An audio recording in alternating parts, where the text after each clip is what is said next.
नमस्कार। आज हम भारत के सबसे महान बिजनेसमैन श्री रतन टाटा पर वीडियो बना रहे हैं।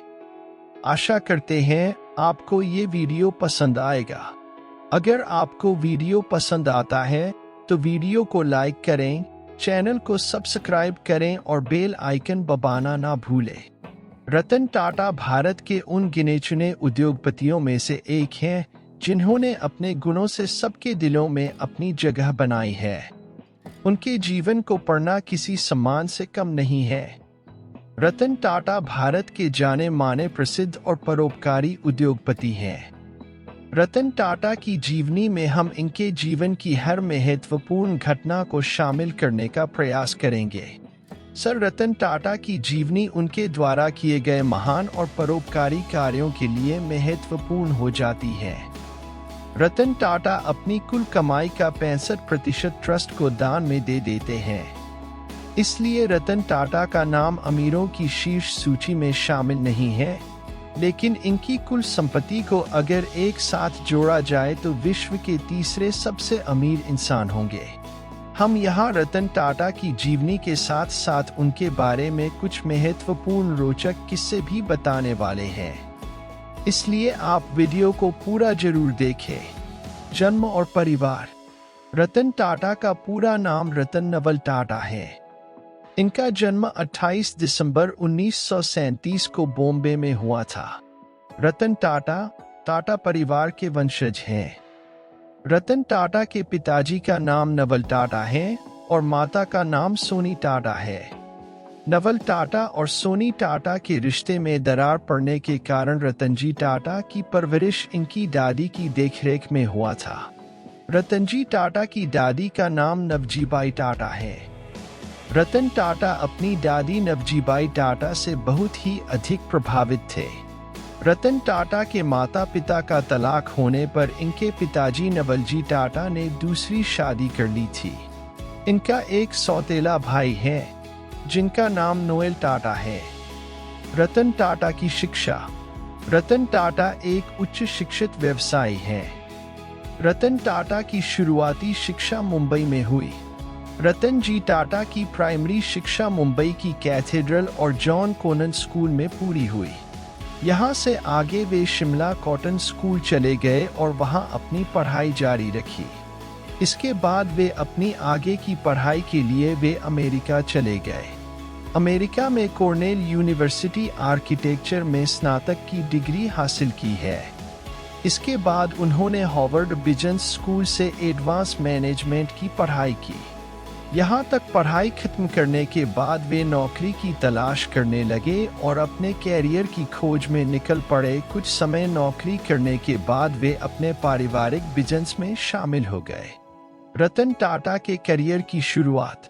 सर रतनजी टाटा ने अपनी पढ़ाई पूरी करने के बाद अमेरिका में ही नौकरी करनी शुरू कर दी थी।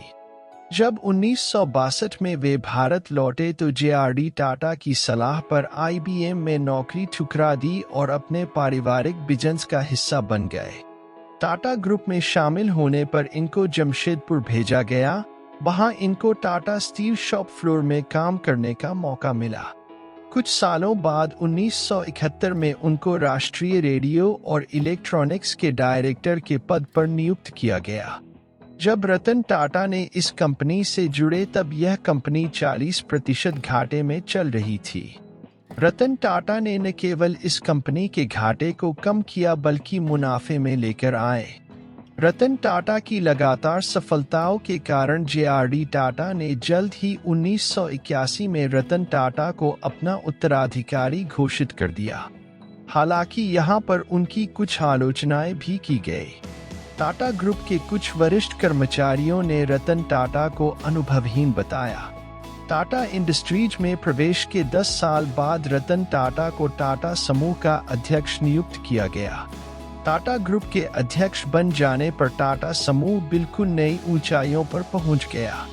रतन टाटा कंपनी को उस ऊंचाई तक लेकर गए जिसको पहले किसी ने अनुभव नहीं किया।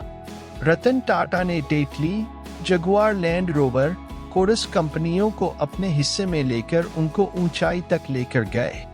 इस प्रकार टाटा ग्रुप का विश्वव्यापी व्यापार बन गया। रतन टाटा ने भारत में टाटा इंडिका कार को लॉन्च किया, जो टाटा समूह की प्रमुख सफलता में से एक है। आज टाटा ग्रुप की कमाई का 65% विदेशों से आता है। इसका पूरा श्रेय रतन जी टाटा को जाता है। रतन टाटा ने शादी क्यों नहीं की?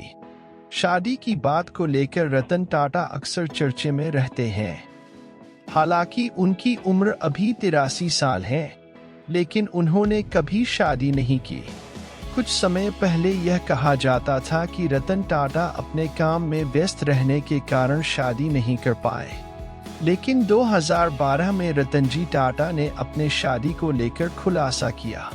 रतन टाटा की प्रेम कहानी का किस्सा 1962 से पहले का है, जब रतन टाटा एक आर्किटेक्चर के तौर पर काम कर रहे थे। तब इनका संबंध एक अमेरिकी लड़की के साथ था।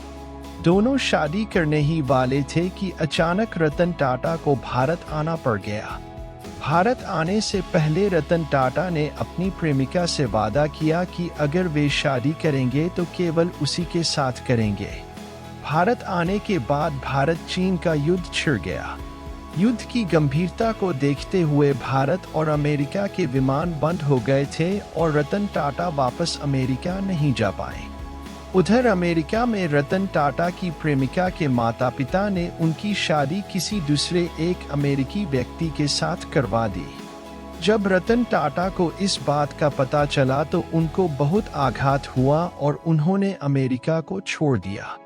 उसके बाद रतन टाटा ने टाटा ग्रुप को ज्वाइन कर लिया। रतन टाटा के बारे में रोचक तथ्य। सर रतन टाटा के पिता नवलजी टाटा को जमशेदजी टाटा ने गोद लिया था। नवलजी टाटा के पिता का नाम रतनजी और माता का नाम नवाजबाई है। जब नवलजी ने अपनी पत्नी से तलाक लिया तो रतन टाटा का पालन पोषण उनकी दादी ने किया था। जब इनके माता पिता अलग हुए तब इनकी उम्र मात्र 10 साल थी।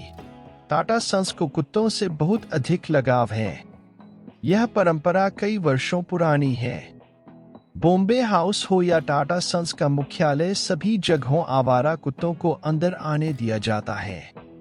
रतन टाटा ने कुत्तों के लिए केनल भी बनवाए हैं। रतन टाटा के पास 2 पालतू कुत्ते हैं, जिनका वे बेहद ख्याल रखते हैं। रतन टाटा के कुत्तों का नाम टिटो और मैक्सिमस है। रतन टाटा ने कई डूबती कंपनियों को रीढ़ की हड्डी दी है।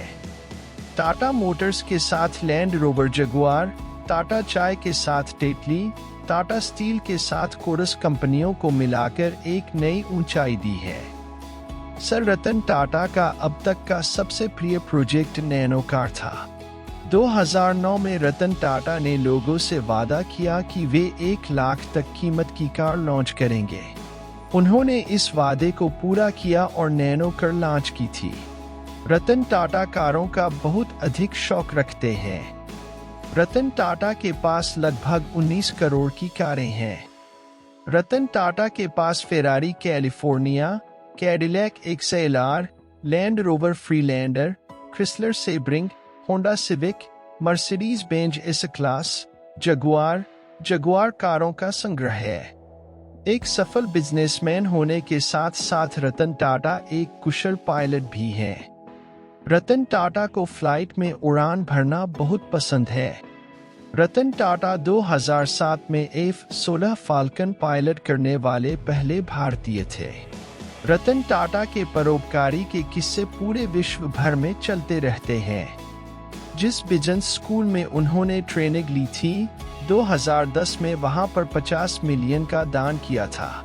रतन टाटा के चेयरमैन बनने के बाद कंपनी के राजस्व में 40% वृद्धि हुई और मुनाफा 50 गुना से अधिक बढ़ गया। जहां 1991 में टाटा ग्रुप $5.7 बिलियन कमा रही थी, वहीं 2016 में टाटा ग्रुप ने $103 बिलियन कमाए। सर रतन टाटा ने टेक्नोलॉजी को बढ़ावा देने के लिए IIT बॉम्बे को 950 मिलियन रुपए दान किए थे। शिक्षा के क्षेत्र में अब तक का सबसे बड़ा दान है। अपने 75वें जन्मदिवस पर रतन जी टाटा ने टाटा सन्स से अपने पद को छोड़ दिया और सेवानिवृत्त हो गए।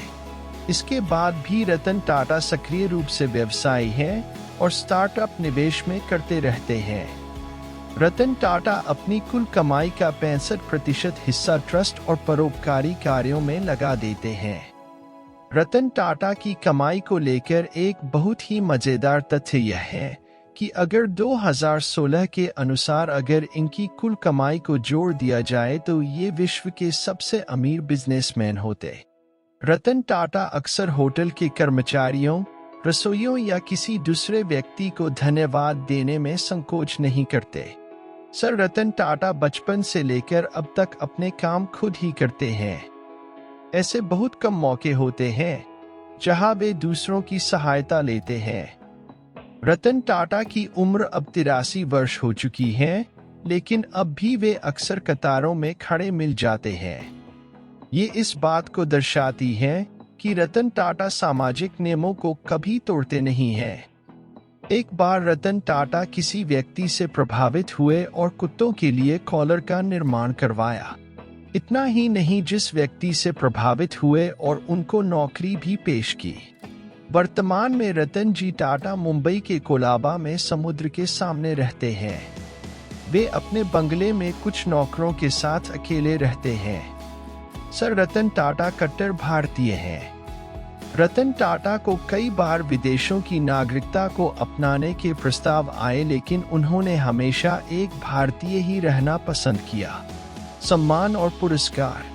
सर रतन टाटा को अलग अलग देशों द्वारा 40 से अधिक अवार्ड्स मिल चुके हैं। 2008 में प्रतिभा पाटिल द्वारा पद्म विभूषण द्वारा सम्मानित किए गए। इसके पहले 2000 में उनको पद्म भूषण से सम्मानित किया गया था। फ्रांस, जापान, इटली द्वारा महान बिजनेसमैन के तौर पर इनको अनेक अवार्ड्स मिल चुके हैं। आपने क्या सीखा? रतन टाटा की जीवनी में हमने सर रतन नवल टाटा के जन्म से लेकर टाटा सन्स के चेयरमैन बनने तक सके सफर को पढ़ा। रतन टाटा का जीवन वाकई में प्रेरणादायक है। वैसे आप रतन टाटा के बारे में क्या विचार रखते हैं और आपको उनकी कौन सी बात सबसे अच्छी लगी? कमेंट कर हमें जरूर बताएं।